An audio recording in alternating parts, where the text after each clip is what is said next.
kicked off with week 0. We got week 1 this weekend. Georgia and Oregon. Mayhem, Matthew, this is the defending champs, your Georgia Bulldogs. You're feeling pretty confident about this game. Yes, I'm actually very confident in this game. I don't think you can tell me the last time that Georgia lost his first game under Kirby Smart. I don't think it's happened. Exactly. So what I'm trying to say is Georgia will win this game. Right. I'm not worried in the slightest. And, I feel like this. Kirby Smart is building his coaching tree right now. Right. You see the Michigan State head coach. I'm drawing a blank on his name, but Mel Tucker, and then you have Dan Lanning, and you have I'm drawing a blank on these people's names, but what I'm saying is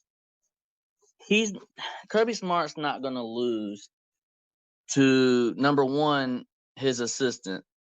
Right. Kirby Smart don't know what it's like to lose to an assistant. Is that a jab at Saban? Saban. Look, if the shoe fits, then wear it. So, Saban knows how it feels, but Kirby Smart is not going to know how that feels, especially this year.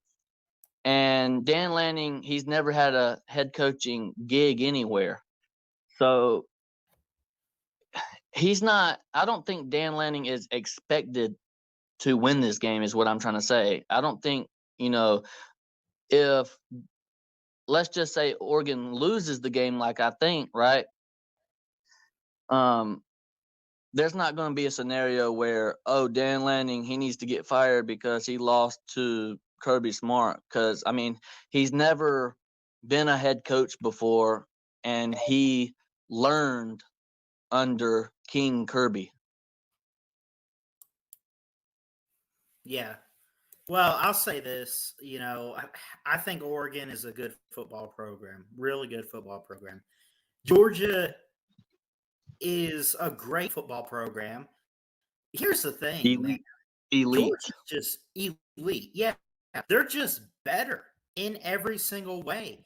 You got a young – I think Dan Lanning left Georgia too soon to take a Power 5 job. You know what I'm saying?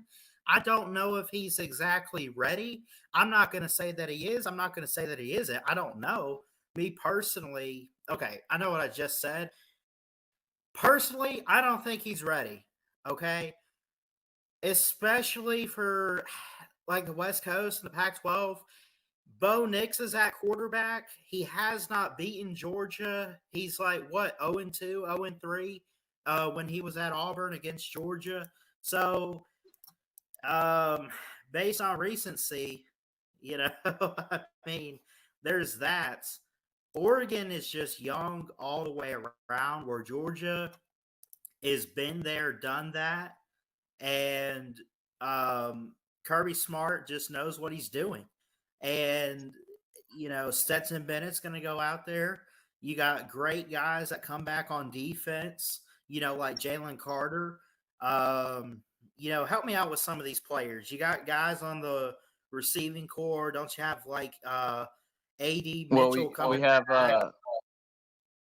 On the defense, we got Christopher Smith. He started off the season with the only interception and touchdown in the Clemson game last year. He comes back. He's going to set the tone. He's going to be the tone setter for this defense, I believe. We got Robert Beal Jr.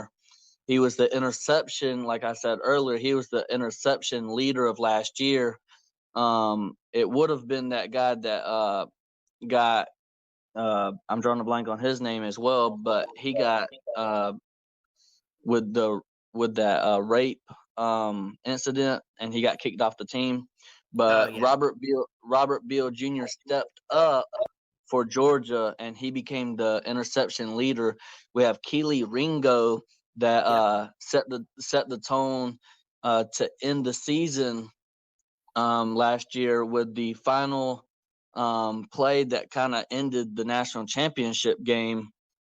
You know that very well as a Bama fan. Yeah. So we got like you was talking about the receiving core. We got A.D. Mitchell, Arian Smith, Arik Gilbert.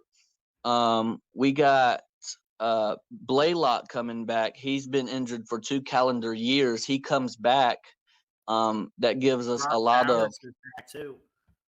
Brock Bowers on the tight end, right? I mean, even if some of them people get hurt, we have Oscar Delp, which is supposed to be a very good tight end on the bench. So I think we have a lot of depth on the offense, and we have a lot of good returners coming back for the defense.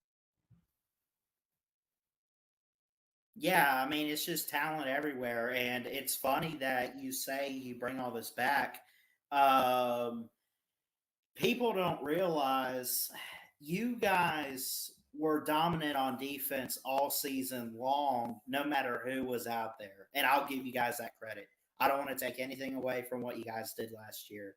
Um, and I would expect you guys to have another defensive type of season. It's not going to be what it was last year. Is defense what's going to win you a championship again? If it happens, it's a good possibility. Maybe not in the way that it did last year, but it's still something special. I know you lost your coordinator. You got to realize this. You got to realize this. As much as we want to poke fun at Bama making excuses for injured wide receivers, Yeah, from the time the Clemson game, from the very first game last year, Georgia had nothing but true freshmen and redshirt freshmen playing on the field all year. And when we yeah, did have George Pickens, he was never 100%. The very first game, we found out that JT Daniels was injured. So we yeah, were playing with injuries. We were playing with freshmen. Brock Bowers, he was a true freshman, believe it or not, on how great of a year he had. So whenever you bring back not only more talent, because Blaylock's coming back, Arian Smith is coming off of an injury, right? yep, Whenever you have Arik Gilbert that sat out last year for some mental problems or whatever he had, but he did really good at LSU before he got benched because of the mental problems, or whatever the case may be of why he got benched due to outside of football related, right? yeah, I mean, you gotta believe even Darnell Washington, yeah, he's man. like a giant. I mean, all you gotta do is throw the ball to him, and he should be able to catch it above any defender. So what I'm trying to say is, we bring back a lot on the receiving core, and Bama is all hyped up, and they should be about Jermaine Burton. We have 5 or 6 Jermaine Burtons on our team. I Yeah, think Georgia's and whether you like Stetson Bennett or not, I'm not going to argue about that. But what I will say is, bringing back a veteran quarterback is always better than starting fresh with somebody that really don't know the Georgia offense. So, um, with all that being said, I think Georgia's going to be very, very good on the offensive side of the ball. And I think we're still going to be very elite on the defensive side of the ball. And I yep. think it's going to be a more balanced attack, because we can attack offensively. We're still going to be good, very, very good defensively. So with that being said, I don't think you see a scenario where Georgia gets down 14, 21 points and, Stetson Bennett has to be the savior and come win you a game. I don't think you see a scenario like that. And if you do, I think our defense is that much good, that elite, to be able to stop them from scoring so they can catch up, is what I'm trying to say. Absolutely. That being said, remind me again what you said your score prediction was.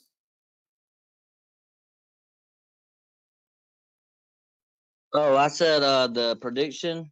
I Yeah. said Georgia somewhere in the early 30 to 35 points, and then we'll win by 17. So 35 minus 17, whatever that would be. Well, I got you guys up by 21. I'm gonna say 35-14. Do you want to move on to the Florida Utah game?